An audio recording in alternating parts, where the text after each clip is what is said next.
नमस्कार, स्वागत है आपका राज्यसभा टीवी में। मैं हूं नवविक्रम सिंह और हमारे खास कार्यक्रम खास मुलाकात में इस समय हमारे साथ मेहमान हैं आयुष मंत्रालय में स्वतंत्र प्रभार राज्य मंत्री श्रीपद नायक साहब, जिनके पास रक्षा मंत्रालय में राज्य मंत्री के तौर पर भी बेहद अहम जिम्मेदारी है।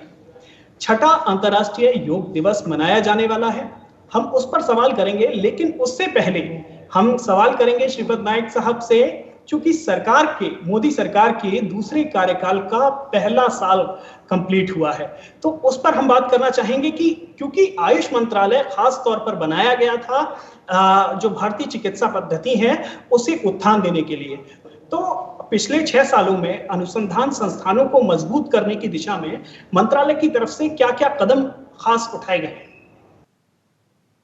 मुझे बहुत खुशी है कि जब नया मंत्रालय था, कई छोटे छोटे रिसर्च सेंटर थे।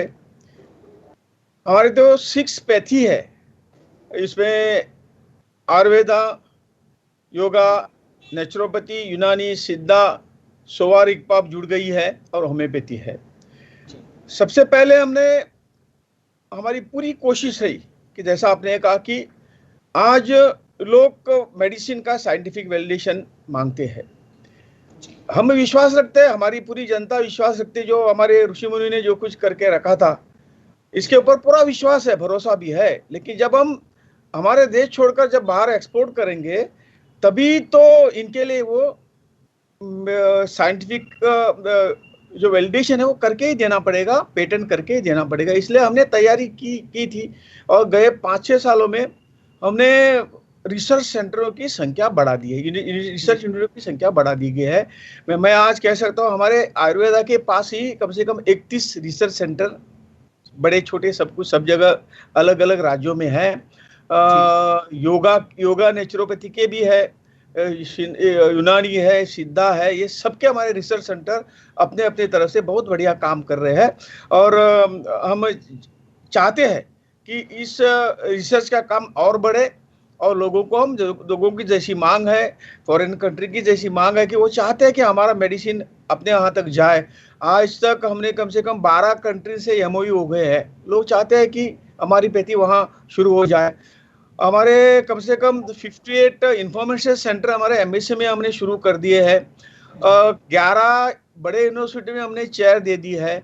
और इस तरह से ये सब जब जितना रिसर्च हमारा यहाँ होगा उतना ही हम ज़्यादा जोर से हम फॉरेन कंट्री में जाएंगे और ज़्यादा रोगों के ऊपर फिर नया रिसर्च करके हम अच्छा मेडिसिन लोगों के सामने पेश कर सकेंगे।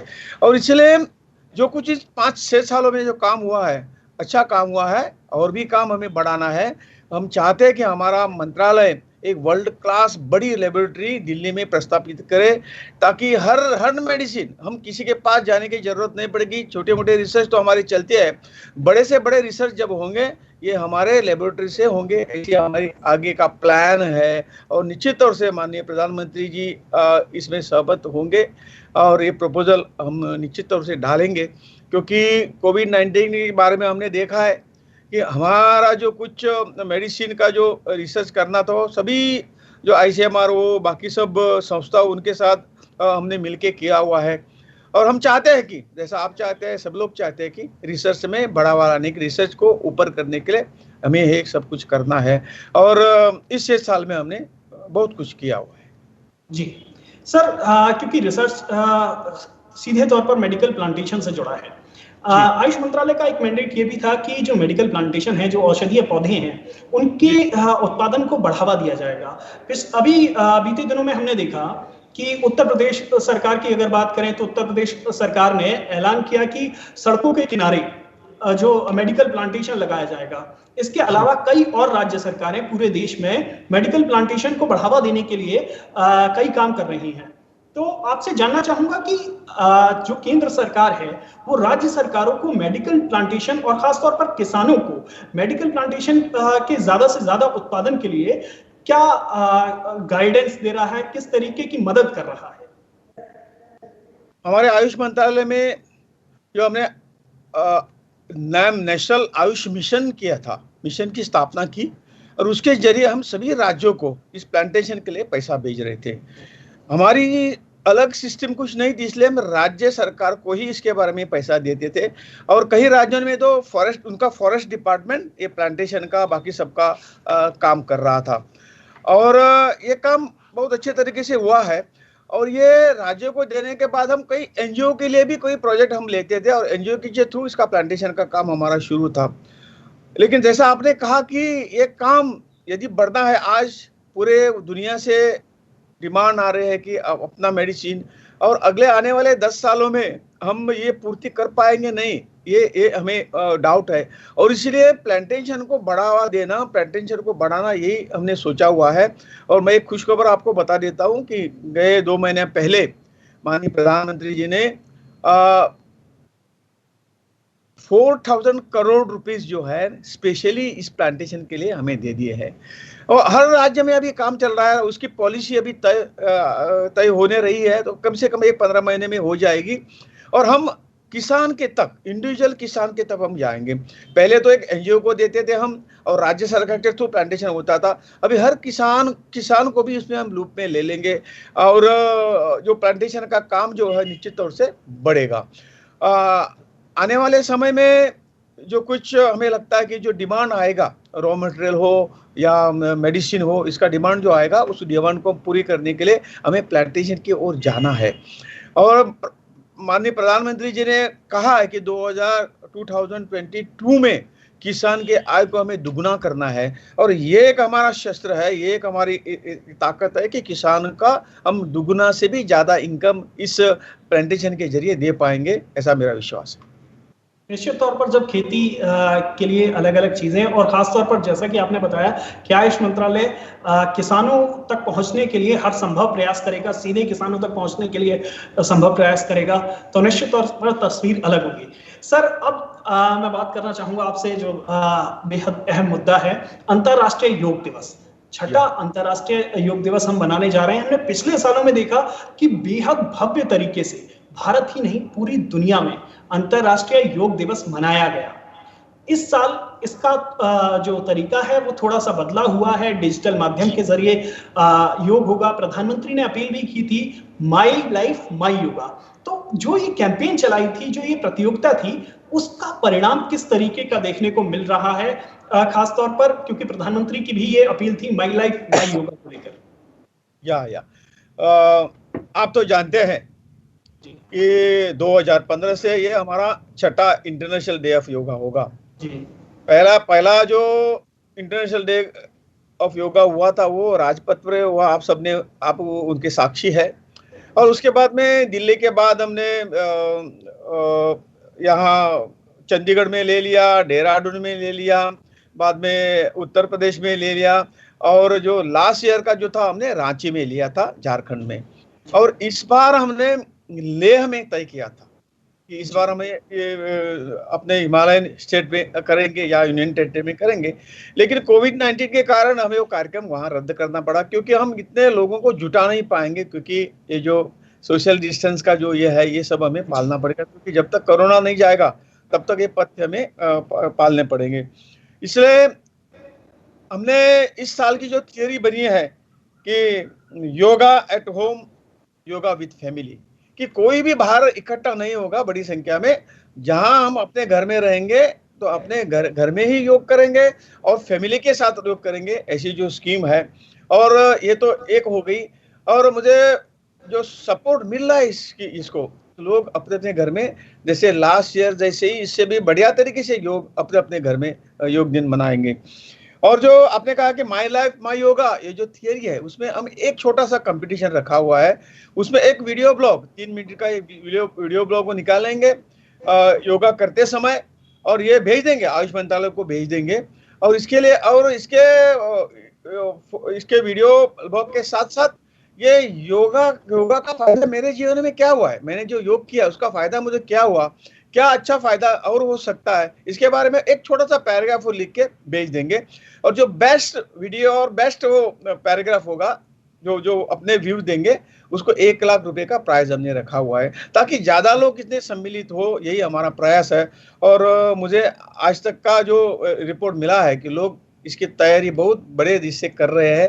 और मुझे लगता है कि ये कॉन्टेस्ट के साथ इस साल का भी छठा इंटरनेशनल योगा डे हम अच्छी तरह से सेलिब्रेट करने में कामयाब होंगे। बिल्कुल सर, बहुत तेजी से तैयारी इसकी इंटरनेशनल योगा डे की हो रही है।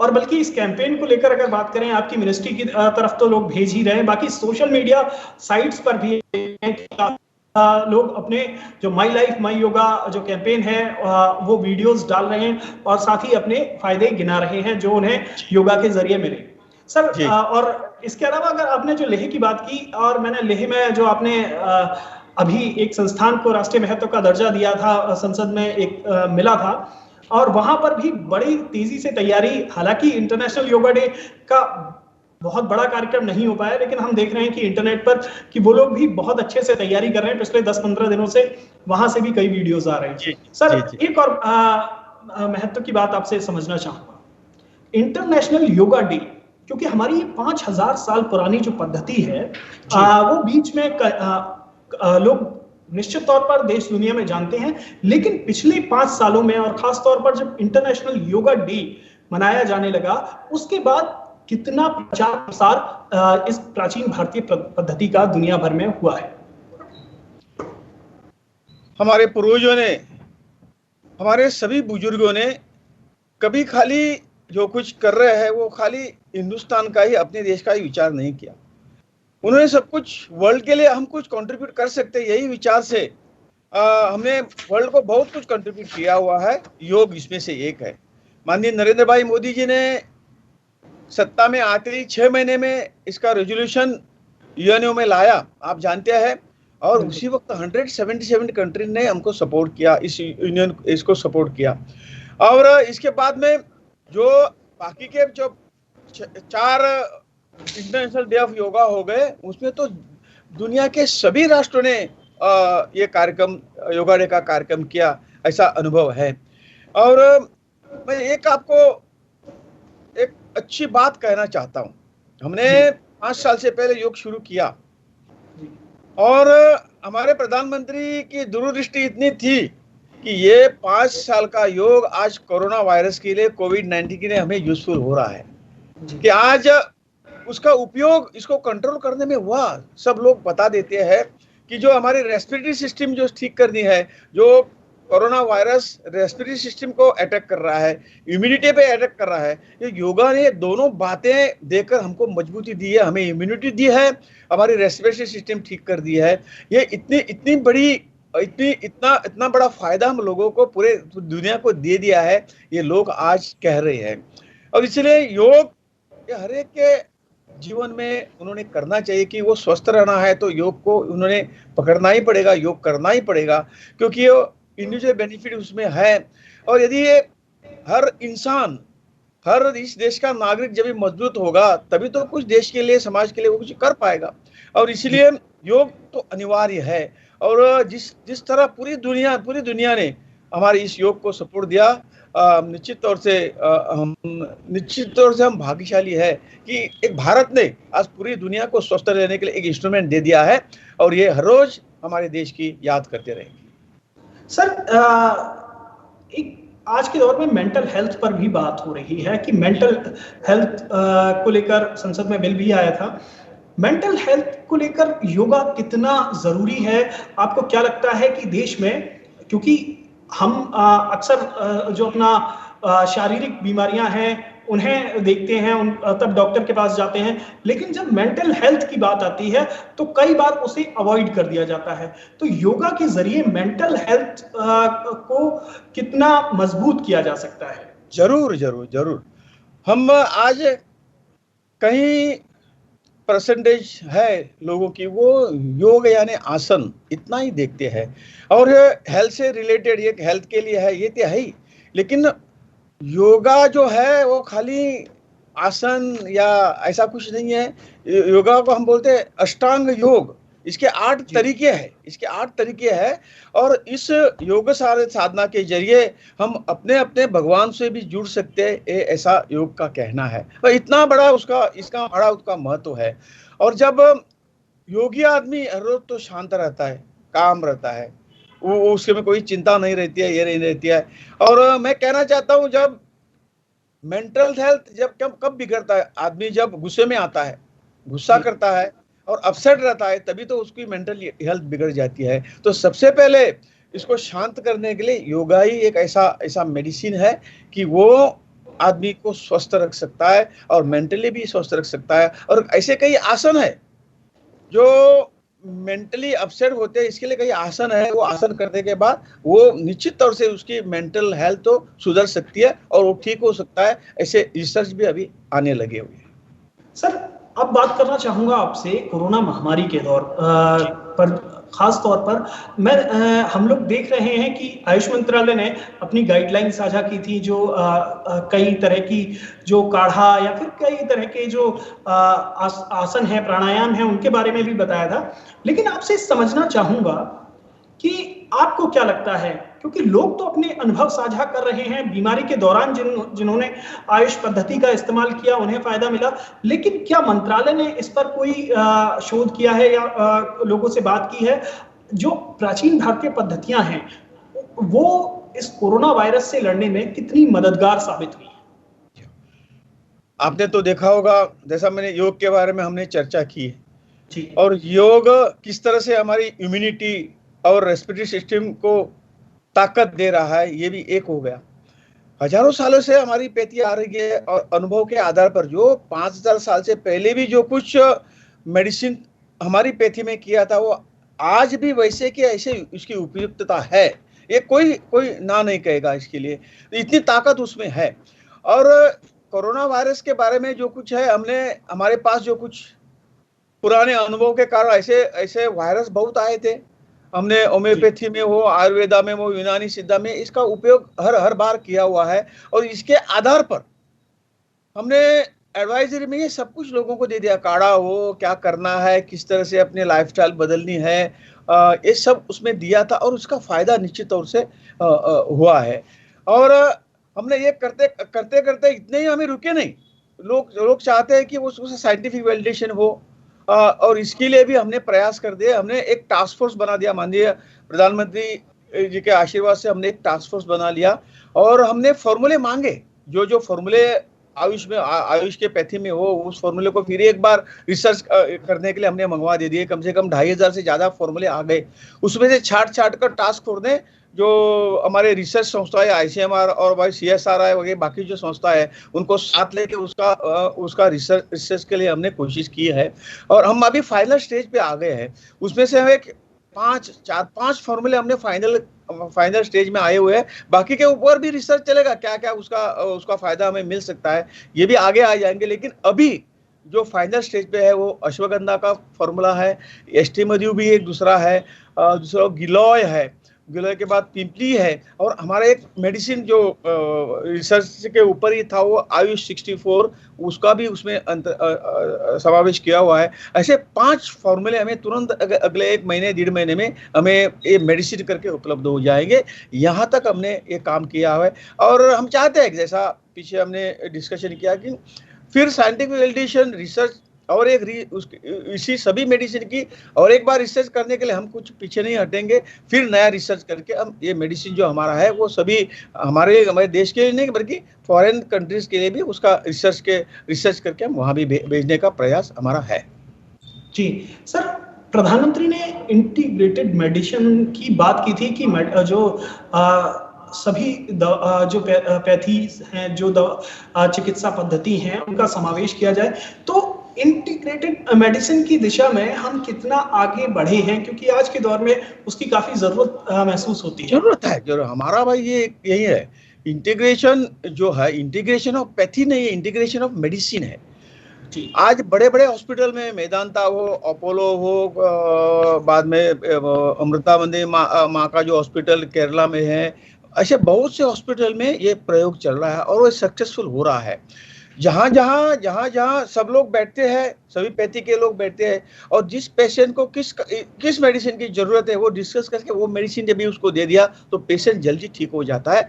और ये सब करके अपने अपने पास अपने अपनी पैथी में जो ताकत है वो पेशेंट के लिए हमने देनी है, उसमें कोई दुमत नहीं है। और ये जो इंटीग्रेटेड मेडिसिन वाला जो मामला है ना, वो हमें उसको मजबूत करना है ताकि वो हमारे सिटीजन के इसमें जल्दी ठीक होने के बारे में उपयुक्त पड़ेगा।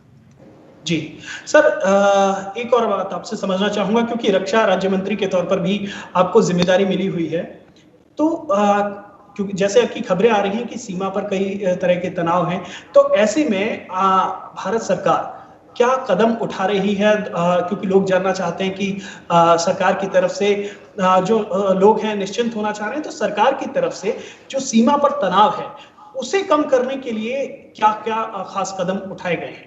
सब प्रयास जो प्राइम मिनिस्टर के लेवल से, हमारे रक्षा मंत्री जी के लेवल से हो रहे हैं, और हम कह सकते हैं कि किसी ने भी एग्रेशन किया, कुछ भी किया, तो हमारे देश की 1 इंच जमीन हम किसी को नहीं देंगे, ये तो ठाम है। हमारी पूरी सेना, सभी सेना जो है वो एकदम इस विषय पर ठाम है, हम किसी को अंदर आने नहीं देंगे, हम किसी के ऊपर एग्रेशन नहीं करते, और बाकी जो एग्रेशन करेंगे उसको उसका जवाब हम अच्छी तरह से देंगे। ये सब ऊपर से सब कुछ चल रहा है। सर, आखिरी सवाल आपसे, आखिरी सवाल नहीं बल्कि आपकी तरफ से संदेश, जो हमारी जनता है, जो अंतर्राष्ट्रीय योग दिवस को लेकर काफी उत्साहित भी जो लोग नजर आ रहे हैं, क्योंकि देश भर में लगातार तैयारी चल रही है, चाहे लेह की बात करें, कन्याकुमारी की बात करें, पूरे देश में तैयारी, तो उन लोगों को राज्यसभा टीवी के माध्यम से क्या संदेश देना चाहेंगे? क्योंकि देश ही नहीं, पूरी दुनिया में लोग आयुष पद्धतियों को जानना चाह रहे हैं, अपनाना चाह रहे हैं, खासतौर पर इन दिनों में इसकी डिमांड बहुत ज्यादा बढ़ी है। अभी का जो समय है एक बड़े आपदा का समय है, और ये आपदा को हम अवसर में परिवर्तित करना है, और हम कर सकते हैं। हमने ठान लिया तो हम कुछ भी कर सकते हैं, और इसीलिए जब हम खुद स्वस्थ रहेंगे तभी हम सब कुछ कर पाएंगे। यदि हम तो बीमार होंगे तो और किसी को मदद कुछ नहीं कर पाएंगे। और इसलिए ये सब स्वस्थ रहने के लिए योगा जो हमारे पूर्वजों की देन है, हमारी वे ऑफ लाइफ है, हमारी जीवन पद्धति है, उसको अपनाकर खुद को तंदुरुस्त रखना, ये जिम्मेदारी जो है, अपनी अपनी जिम्मेदारी है, वो जिम्मेदारी हम संभालेंगे।